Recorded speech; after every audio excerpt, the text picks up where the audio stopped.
আসসালামু আলাইকুম সবাইকে আশা করি আপনারা সকলে অনেক বেশি ভালো আছেন। জুমার দিনের গুরুত্বপূর্ণ একটি আমল রয়েছে, যে আমলটি করলে আল্লাহ তাআলা যদি কবুল করেন তাহলে 80 বছরের গুনাহ মাফ করবেন। এখন দেখা যাচ্ছে আমাদের প্রশ্ন আসতে পারে যে 80 বছর তো আমি বাঁচতে নাও পারি, 60 বছর বাঁচতে, তবে যদি আমি প্রত্যেক জুমাই করি তাহলে তার গুনাহ মাফ করা হবে। তো এটার উত্তর হচ্ছে নিজের গুনাহ মাফ করা হবে, পিতা মাতা ভাই বোন এভাবে পর্যায়ক্রমে যদি আল্লাহ কবুল করেন তাহলে সকলের গুনাহ মাফ করা হবে।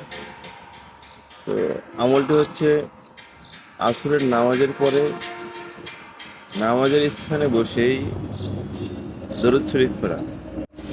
দরুদ শরীফটি হচ্ছে আল্লাহুম্মা সাল্লি আলা সাইয়্যিদিনা মুহাম্মাদিন নাবিয়্যিল উম্মি ওয়া আলা আলিহি ওয়া সাল্লিম তাসলিমা। দরুদ শরীফটি যদি আমরা প্রত্যেক জুমার দিনে আসরের নামাজের পরে নামাজের স্থানে বসে 80 বার পড়তে পারি তাহলে ইনশাল্লাহ আল্লাহ তাআলা আমাদের 80 বছরের গুনাহ মাফ করবেন। আল্লাহ তাআলা আমাদের সকলকে আমলটি করার তৌফিক দান করুক।